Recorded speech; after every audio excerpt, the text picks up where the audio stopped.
Hello friends সকলোকে স্বাগতম জনালো আপনাৰ মৰমৰ ইউটিউব চেনেল এডুকেশন ইনক্ৰিজ লৈ আজি ম্যাথছৰ মক কি ৰিজনিংৰ এটা মক টেস্ট হ'ব সো মক টেস্ট মই এক নম্বৰ কোশ্চেনটো কি দিছো চোৱা যে নিম্নলিখিত শৃংখলাৰ প্ৰশ্ন চিহ্নত কি আহিব এটা কোশ্চেন দিয়া আছে এক নম্বৰত নিম্নলিখিত কি কৈছে যে এই প্ৰশ্ন চিহ্নৰ স্থানত কি আহিব এটো আমাক ফাইন্ড আউট কৰিব লাগে সোয়া এইটো আমি কেনে কই ওলাম আমাক কি বলে এটা সিরিজ দিয়া আছে এই সিরিজটো এনেকুৱা দিয়া আছে যে বি সি বি বি সি জেড ই ডব্লিউ এইচ এস প্ৰশ্নবোধক এন তেনে আমি কিবা নহয় কিবা লজিক লগাই চাও কি আহে সোয়া যে মই যদি সি ৰ পৰা বি যাও তেনেহলে কি হ'ব ফিৰ আকৌ বি হ'ব এনেকুৱা লজিক লগালে তো নহব তেনেহলে মই যদি এটা কাম কৰো যে সি অল্টাৰনেট সিৰিজ অল্টাৰনেট সিৰিজ যদি লগাও সিৰ পৰা বি বি বি লৈ গৈছে তেনেহলে -1 কৰিছে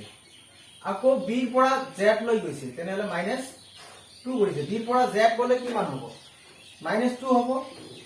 জেড ৰ পৰা ডব্লিউ গৈছে তেনেহলে -3 কৰিছে -3 কৰিছে প্লেস বনুবিলাক যদি মনত নাই ভালকৈ লিখি লব তাৰপৰ ডব্লিউ পৰা এস আহিছে তেনেহলে কিমান কৰিছে -4 কৰিছে তেনেহলে এস ৰ পৰা এন আহিছে তেনেহলে কি কিমান হৈছে এস ৰ পৰা এম তেনেহলে ইয়াত কিমান কৰিছে -5 কৰিছে সো আমাক এইটো স্থানত কি আহিব হেতুহে ওলাব লাগে তেনেহলে আকৌ এইটো সিরিজ লগা বি ৰ পৰা সি হৈছে +1 কৰিছে সি ৰ পৰা ই হৈছে +2 কৰিছে ই ৰ পৰা এইচ হৈছে +3 কৰিছে এইচ ৰ পৰা যদি ইয়াত +3 কৰিছে তেনেহলে ইয়াত +4 কৰিব লাগিব তেনেহলে এইচ 8 নম্বৰত আছে 8 ৰ লগত যদি মই 4 প্লাস কৰি দিও তেনেহলে কিমান হ'ব 12 হ'ব 12 নম্বৰত কি আহে এল আহে এল এই এল টো একেবাৰে শুদ্ধ আনসাৰ হ'ব প্ৰশ্ন চিহ্নত কি আহিব এল আহিব এল কি নম্বৰত আছে অপচন নম্বৰ এ নম্বৰ অপশনটো একেবাৰে শুদ্ধ আনসাৰ এই নম্বৰত এল আছে এল টো শুদ্ধ আনসাৰ কি কৰিছে +1 -1 +1 সিৰিজৰ অল্টারনেট সিরিজ লগাইছে যে -1 +1 -2 +2 -3 +3 -4 +4 এনেকৈ লগাইছে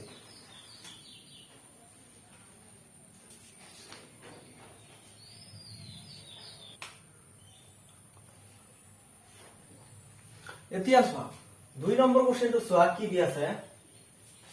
2 নম্বৰ কোশ্চেনটো এটা ফিগাৰৰ দি আছে এই ফিগাৰটোত কি কৈছে যে প্ৰশ্ন চিহ্ন কি আহিব যে এনেকুৱা চাৰিটা কি দি আছে ফিগাৰ দি আছে তেনেহলে 4 নম্বৰ অপচনটোত কি আহিব অপচন এ আহিব বি আহিব সি আহিব ডি আহিব মানে কি কৰিব কৈছে যে আমাক এইখিনি সম্পূৰ্ণ কৰিব দিছে এতিয়া চোৱা আমি যদি এই যে কোনো চাৰিটা এটা অপচন বহালেহে এই 4 নম্বৰ ঘৰটো ফিল আপ হ'ব তেনেহলে চোৱা কেনেকৈ কৰিছে চোৱা এইটো মই যদি প্ৰথম স্টাৰ চাও স্টাৰ প্ৰথমে কত আছে এইটো লাইনৰ মাজত আছে তাৰ পিছত কত গল মাজৰটো এৰি কত গল মাজৰটো এৰি চোৱা ইয়াত মাজত আছে তেনেহলে মাজৰ পৰা এটা মানে অলপখিনি মাজৰ পৰা কি আহিছে এইটো কাটি আহিছে ইয়াত চোৱা এইটো কাটি আহিছে এইটো কোণাত আহিছে তাৰ পিছত চোৱা তাৰ পিছত কি হৈছে তাৰ পিছত এই স্টাৰটো যদি চাও এই স্টাৰটো এইটো কোণাত আহিছে এইটো কোণাৰ পৰা আকৌ চোৱা মাজত আহিছে তেনেহলে যদি মাজত আহিছে তেনেহলে লাষ্ট কত যাব স্টাৰটো এইটো কাটিতে আহিব এইটো কাটিতে আহিব স্টাৰটো এইটো কাটিতে আহিব স্টাৰটো গল এতিয়া চোৱা স্টাৰ কোনটো কাটিতে আছে জাস্ট এটা কাটিতে আছে এইটো কাটিতে আছে ইয়াতো নাই তেনেহলে এইটো আৰু এইটো আনসাৰ হ'ব নহয় হয়তো এ হ'ব নহলে সি হ'ব এতিয়া চোৱা মই যদি কিটো চাও এইটো গোলাটো চোৱা ইয়াত আছে আকৌ এইটো গাড়ীত আহিছে চোৱা ইয়াত আছিল ইয়াত আহিছে এইটো ঘৰত তেনেহলে ইয়াত আহিছে তেনেহলে নিশ্চয় ইয়াত নামি ইয়াত আহিব তেনেহলে ইয়াত আহিছে তেনেহলে এইটো গাড়ীত আছে যেহেতু এটা কৰি ইমানখিনি ডিসটেন্স আহি আছে প্ৰথমত ইয়াত আছিল চোৱা ইয়াৰ পৰা ইয়ালৈ আহিছে তেনেহলে ইয়াৰ পৰা ইয়ালৈ আহিছে তেনেহলে ইয়াৰ পৰা কলৈ যে ইয়াত যদি ধৰো এইটো ঘৰত যদি যাও তেনেহলে ধৰি লোৱা ইয়াত গোলাটো আছে তেনেহলে ইয়াত আহিছে এতিয়া চোৱা এইটোৰ পৰা আকৌ এই গোলাটো ক'ত যাব এইটো খানিত যাব চোৱা এই যে ইয়াত আছে তেনেহলে লাইট এইটো ঘৰত ক'ত যাব ইয়াত যাব গোলাটো ইয়াত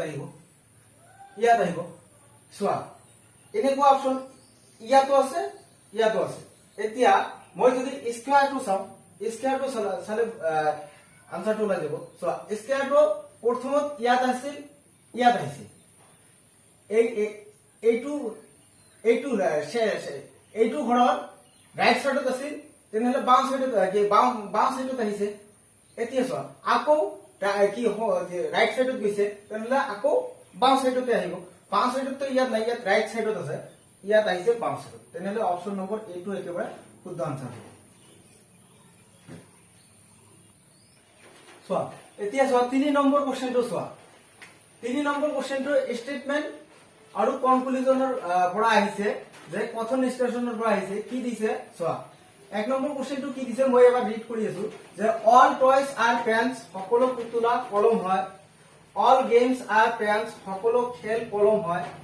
নিষ্কাশ কি দিয়া আছে চোৱা যে নো টয় ইজ এ গেম কোনো পুতুলা খেল নহয়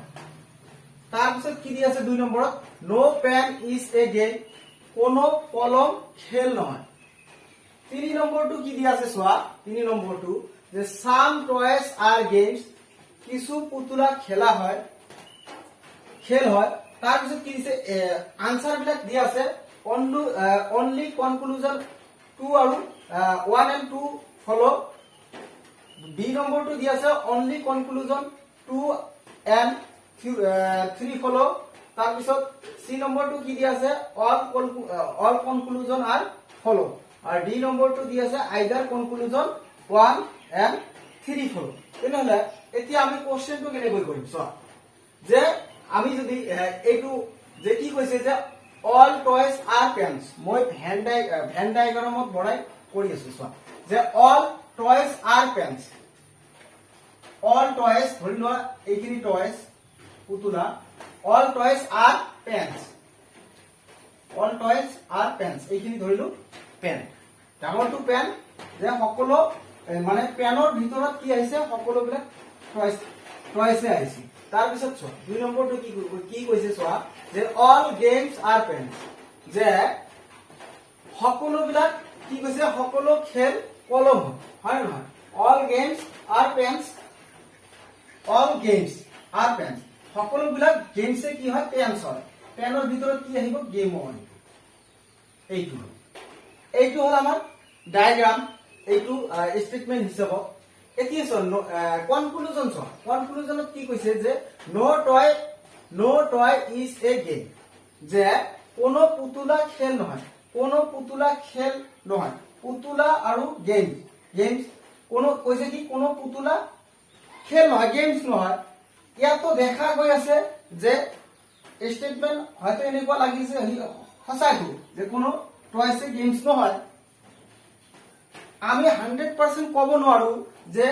এটা কথা মনত ৰাখিবা যে গেমস আৰু টয়সেৰ মাজত কিবা ৰিলেশন দিছে নেকি কোনো ৰিলেশন দিয়া নাই যদি দিয়া নাই আমি কেনেকৈ কব পাৰো যে কোনো ধৰণৰ কি যে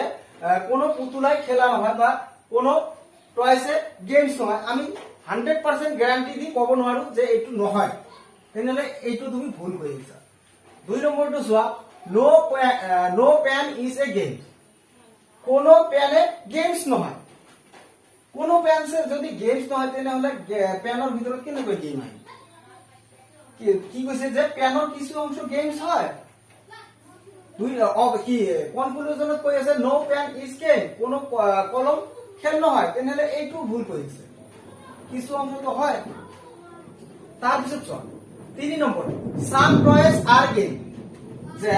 সাম টয়স আর গেমস কিছু পুতুলা খেল হয় কিছু পুতুলা খেল হয় পুতুলা আৰু গেমসৰ মাজত কিবা ৰিলেশন আছে নেকি আগৰটো নিচিনা চোৱা সাম টয়স আৰ গেমসৰ মাজত তো কোনো ৰিলেশনে নাই তেনেহলে এইটো তেওঁ ভুল কৰিছে এতিয়া চোৱা আমাৰ স্টেটমেন্ট আৰু কনক্লুজনৰ কিছুমান নিয়ম আছে যে এতিয়া চোৱা তুমি কি এক নম্বৰ কনক্লুজনটো আৰু 3 নম্বৰ কনক্লুজনটো চোৱা যে ইয়াত আছে নো টয় ইজ এ গেম আৰু 3 নম্বৰটো দি আছে সাম টয়স আৰ গেমস। আমাৰ এনেকুৱা যদি অপশন থাকে যে ইয়াতো টয়স আছে, ইয়াতো গেমস আছে, ইয়াতো টয়স আছে, গেমস আছে আৰু নো আৰু সাম এটা নেগেটিভ চোৱা যে এই স্টেটমেন্ট দুটাই যদি যে এটি 1 নম্বৰ আৰু 3 নম্বৰ দুটা স্টেটমেন্টে আমাৰ আইদাৰৰ কন্ডিশন আহিছে ইয়াত যে 1 নম্বৰ আৰু 3 নম্বৰ যে ইয়াত এটা আইদাৰৰ কন্ডিশনত কি হয় এটা নেগেটিভ হ'ব লাগে আৰু এটা পজিটিভ হ'ব লাগে। চোৱা ইয়াত 1 নম্বৰটো আৰু 3 নম্বৰটো এটা নেগেটিভ আছে এটা পজিটিভ আছে, এইটো নেগেটিভ এইটো পজিটিভ আৰু যে কি কনক্লুজন বিলাক ইয়াত কি আছে ইয়াত দেখা ইয়াত টয়স আছে গেমস আছে, ইয়াতো টয়স আছে ইয়াতো গেমস আছে, এটা নেগেটিভ এটা যদি পজিটিভ হয় তেনেহলে এইটো কন্ডিশন কি আহে আইদাৰৰ কন্ডিশন আছে। তেনেহলে চোৱা এইটো কি দিছে এইটো ৰং স্টেটমেন্ট এইটো ৰং স্টেটমেন্ট কি কোন ৰং নিষ্কাৰ। তেনেহলে এটা নো এটা নেগেটিভ এটা পজিটিভ এনেকুৱা হলে তেনেহলে এইটো কিছু হয়তো হ'ব পাৰে আৰু কিছু হয়তো নহ'ব পাৰে এনেকুৱা কোশ্চেন হৈ আছে। তেনেহলে আমি আনসাৰ কোনটো দিম এনেকুৱা অপশনত আমি সদায় ডি নম্বৰ অপশনটো কাৰেক্ট কৰিম, আইদাৰ কনক্লুজন 1 আৰু 3 ফলো কৰিম, হয়তো 1 ফলো কৰিব 1 ফলো কৰিব নহয়তো 3 ফলো কৰিব এনেকুৱা অপশন। তেনেহলে অপশন নম্বৰ ডি টো একেবাৰে শুদ্ধ আনসাৰ হ'ব। 4 নম্বৰ কোশ্চেনটো চোৱা এতিয়া 4 নম্বৰ কোশ্চেনটো কি দি আছে চোৱা যে তলত দিয়া বোৰৰ সম্বন্ধিত নম্বৰটো চোৱা। এতিয়া চোৱা এইটো আমাৰ কোশ্চেন দি আছে এইটো জিৰো যেনেকুৱা লজিক আহিছে বাকি বিলাকতো সেম লজিক আহিছে। চোৱা একচুয়ালি বতৰটো বহুত বেয়া বৰষুণ দি আছে এইকাৰণে অলপ প্ৰব্লেম হৈছে। চোৱা ইয়াত কি লজিক লাগিছে চোৱা যে 45 পৰা 34 হৈছে, 34 পৰা আকৌ কিমান হৈছে 441 হৈছে। চোৱা ইয়াত লজিক লাগিছে কি চোৱা মই যদি 45 পৰা 34 টো বিয়োগ কৰি দিওঁ তেনেহলে কিমান থাকিব যে 5 পৰা 4 গলে 1 তাৰ পৰা 2 গলে 2 তেনেহলে 21 থাকিব। 21 থাকিলে 21 স্কয়াৰ কৰিছে স্কয়াৰ কৰি 441 দিছে। 21 স্কয়াৰ কিমান হয় 441 হয়। ঠিক তেনেকুৱা লজিক চোৱা কোৱাত আছে এই দুটা ডিফাৰেন্স কিমান হ'ব 30 স্কয়াৰ কৰিলে কিমান হ'ব নেকি 30 স্কয়াৰ কৰিলে 9 হ'ব। এতিয়া এইটো চোৱা 18 আৰু 41 ৰ ডিফাৰেন্স কিমান আছে 8 ইয়াত 3 আছে ইয়াত কিমান আছে 3 পৰা 2 23 স্কয়াৰ কৰিলে কেতিয়াবা 5 কি হ'ব নেকি এইটো নহ'ব। এতিয়া এইটো নহ'ব এইটো নহয় 50 আৰু 30 ডিফাৰেন্স কিমান আহে 20 আহে 20 স্কয়াৰ কৰিলে 40 হ'ব 40 8 নহ'ব তেনেহলে এইটো নহ'ব। 2 নম্বৰটো চোৱা 2 নম্বৰটো এইটো আৰু এইটো চোৱা যে 35 পৰা 2 কত না তেনেহলে 15 পৰা 7 গলে কিমান থাকিব 8 ইয়াত কিমান থাকিব 2 পৰা 1 গলে 1 18 স্কয়াৰ কৰিলে 324 হয় 18 স্কয়াৰ কৰিলে 324 হয়। তেনেহলে অপশন নম্বৰ ডি টো একেবাৰে শুদ্ধ আনসাৰ আছে যে এইটা কি কৰিছে প্ৰথমত ইয়াত দৌতি লগাই দি প্ৰথম দুটা ডিফাৰেন্স কৰি যিমান থাকিব তাৰে স্কয়াৰ কৰিছে। সেম লজিক কত লাগিছে ডি নম্বৰ অপশনটো সেম লজিক লাগিছে বাকি বিলাকত এটাটো লগা নাই। তেনেহলে অপশন নম্বৰ ডি টো শুদ্ধ হয়। এতিয়া 5 নম্বৰ কোশ্চেনটো চোৱা 5 নম্বৰ কোশ্চেনটো কি দি আছে নিম্নলিখিত সম্বন্ধিত শব্দ বিচাৰ কৰা যে ডায়াবেটিস যে এইবিলাক এনালজি কোশ্চেন হয়। ডায়াবেটিক্স ৰিলেট কৰিছে কাৰ লগত ডায়াবেটিক্সৰ সম্বন্ধ যদি ব্লাড সুগাৰৰ সৈতে হয় তেন্তে হাইপাৰটেনশনৰ সম্বন্ধ কাৰ লগত হয়। চোৱা ডায়াবেটিক্স ব্লাড সুগাৰ যে ডায়াবেটিক্স কেতিয়া হয় ব্লাড সুগাৰ হ'লে ডায়াবেটিক্স হ'ব 100%। তেনেহলে কি হলে হাইপাৰটেনশন হয় যেতিয়া ব্লাড প্ৰেছাৰ বৃদ্ধি হয় তেতিয়া কি হয় হাইপাৰটেনশন হয়। এতিয়া চোৱা যদি ব্লাড সুগাৰ বাঢ়ে ডায়াবেটিক্স হয় তেনেহলে ব্লাড প্ৰেছাৰ যদি বাঢ়ে তেনেহলে কি হ'ব হাইপাৰটেনশন হ'ব। অপশন সি নম্বৰটো একেবাৰে শুদ্ধ আনসাৰ হ'ব।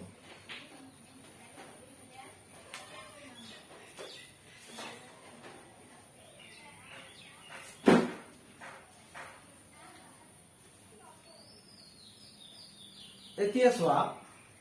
6 নম্বৰ কোশ্চেনটো চোৱা কি দি আছে যে তলত দিয়া চাৰিটা শব্দৰ পৰা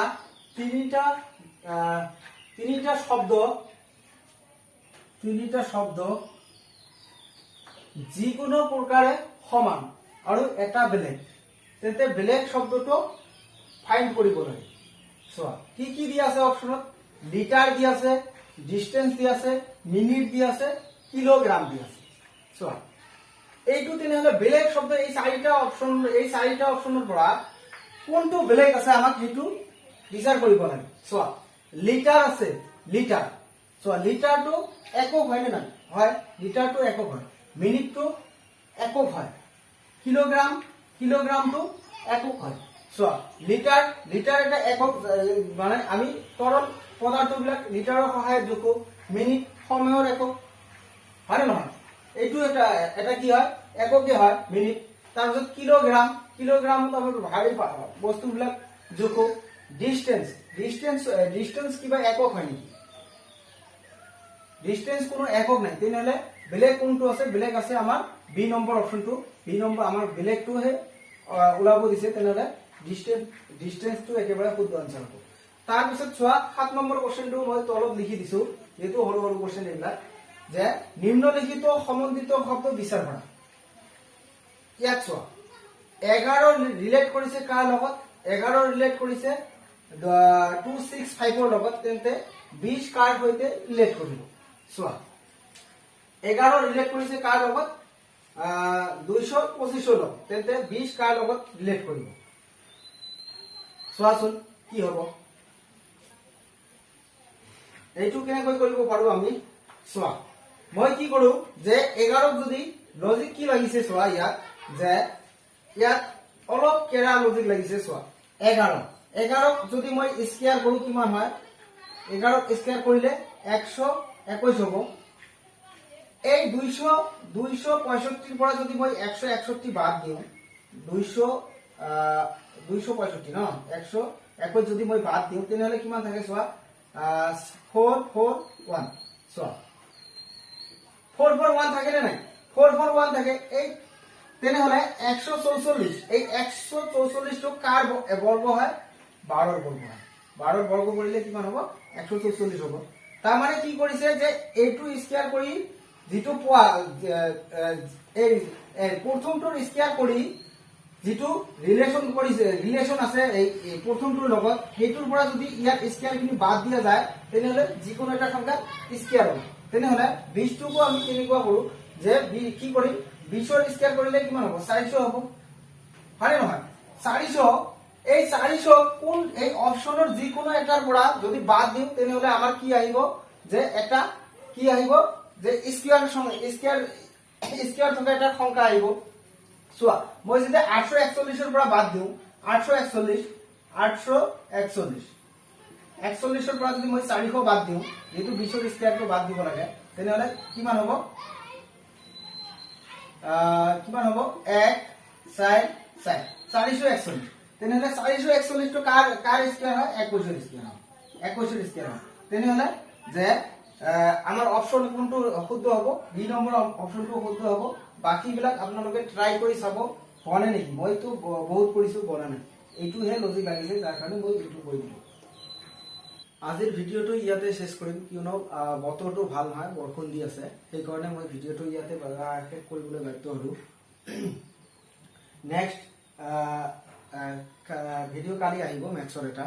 আপোনালোকে চাব ভিডিও বিলাক আৰু মোৰ চেনেলত যদি কোনোবা নতুন